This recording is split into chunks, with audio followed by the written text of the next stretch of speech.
Anda telah mengunduh podcast yang dipaparkan oleh Pendeta Dr. Erastus Sabdono ini dari truth.id/voice. Selamat mendengarkan podcast ini.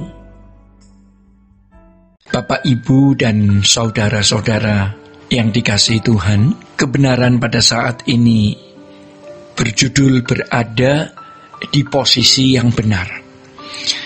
Ada saat di mana Tuhan memandang kita sudah harus mengambil posisi yang jelas di hadapan Allah. Tuhan akan terus mendesak kita sampai pada satu titik di mana kita harus mengambil keputusan yang jelas dan tegas. Di mana posisi kita, ya.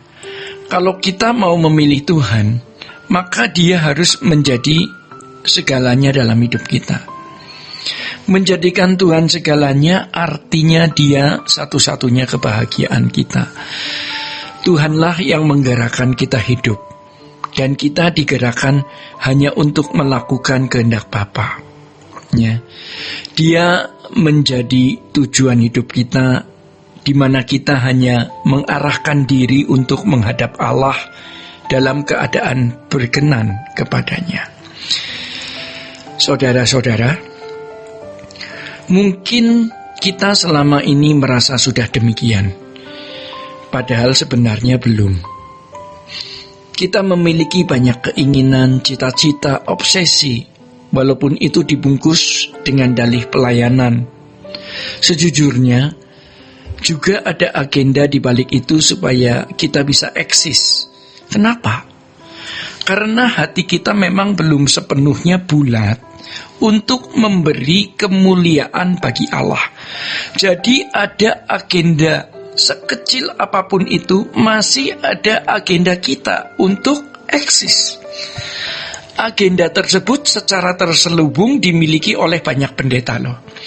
Banyak hamba Tuhan, dimiliki oleh banyak orang yang mengaku pelayan Tuhan. Bukan tidak boleh khotbah, bukan tidak boleh siaran di radio, di televisi, atau membuat proyek ini dan itu. Tuhan memang menghendaki kita bergerak terus melakukan pekerjaan Tuhan. Pelebaran kerajaan Allah melalui segala sarana. Tetapi ketika kita belum memiliki posisi yang bulat dan utuh, sebenarnya masih ada agenda-agenda pribadi kita di situ. Jika masih ada agenda-agenda pribadi di situ, pasti kita masih mau menyerang orang, menjelekan orang, dengan kecerdikan kita mengatai orang, ya. Membicarakan orang lain yang mengarah untuk menjatuhkan, karena kita mau mengangkat diri kita. Tetapi ketika kita mengambil keputusan untuk apa? Untuk ada, ya. Tetapi ketika kita mengambil keputusan untuk ada di posisi yang benar, kita serius di situ. Kita pasti tidak memiliki agenda apapun dalam hidup ini kecuali menyenangkan hati Allah Bapa. Hidup kita pun menjadi bergairah karena kita mau melakukan kehendak Allah. Kita mau hidup tidak bercacat, tidak bercela, juga bukan karena aku sentris, tetapi karena teosentris. Kita mau menyenangkan hati Allah. Jika kita sudah bisa menghayati hal ini, kita akan tahu bahwa kalau kita tidak merindukan Tuhan, berarti kita berkhianat kepadanya. Kalau kita tidak ingin pulang ke surga, berarti kita sudah sesat. Memang pada mulanya Tuhan menciptakan manusia dengan keadaan di mana manusia tidak akan pernah terpuaskan selain oleh Allah. Dengan demikian, bisa dikatakan bahwa kita ini adalah kekasih Allah. Dalam perjanjian baru, kita disebut sebagai mempelai Tuhan. Kalau kita belum ada di posisi yang tepat, ya. Seperti hati kita masih bercabang, masih ada yang kita harapkan menyenangkan kita tidak sungguh-sungguh ingin pulang ke surga, kita tidak sungguh-sungguh ingin hidup tidak bercacat, tidak bercela, hanya untuk menyenangkan hati Allah. Tetapi kita melakukan pekerjaan Tuhan, pasti di situ masih terdapat agenda pribadi yang terselubung. Dalam hal ini, kita harus selalu mengoreksi diri. Kita sudah menjadi manusia yang rusak selama belasan tahun atau mungkin puluhan tahun. Untuk menjadi manusia yang tidak rusak, tentu tidak bisa hanya dalam beberapa bulan saja, namun harus melewati perjalanan waktu yang panjang. Tetapi mengingat saatnya makin singkat, makin sempit, dunia makin jahat, kita juga harus bisa meninggal, atau kita juga bisa meninggal setiap saat. Maka kita harus berjuang sekeras-kerasnya dengan kecepatan setinggi-tingginya untuk mengalami perubahan.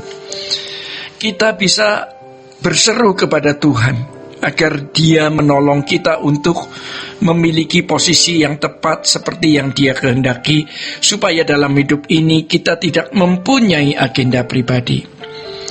Saudara-saudara, tetapi kita dapat seperti Paulus yang mengatakan di dalam Filipi pasal 1 ayat 21, bagiku hidup adalah Kristus dan mati adalah keuntungan. Dan di 2 Korintus pasal 5 ayat 14 dan 15, bahwa Yesus telah mati untuk kita. Kita semua sudah mati. Jadi kalau kita hidup hanya untuk Dia yang telah mati bagi kita. Itu posisi yang benar.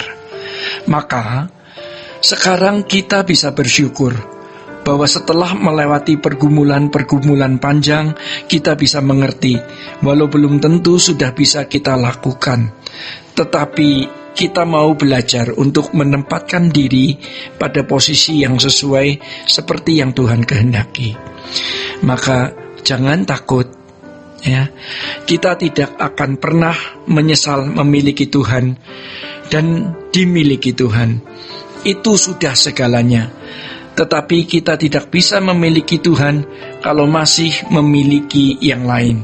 Kita tidak bisa dimiliki Tuhan kalau kita masih memiliki sesuatu yang lain. Berat, bukan? Tetapi kalau kita mencintai Tuhan dan bertekad, pasti kita bisa. Demikian saudara-saudara yang dikasihi Tuhan, kebenaran pada saat ini. Sola Gracia. Untuk berlangganan renungan harian dalam bentuk cetak, silakan hubungi Truth Literatur di nomor telepon 0878 7870 7000. Untuk mendapatkan CD khotbah, MP3 renungan Truth, dan CD album lagu produksi Sola Gracia, Anda dapat menghubungi di hari dan jam kerja di nomor telepon 021 638 60953. Tuhan Yesus memberkati. Sola Gracia.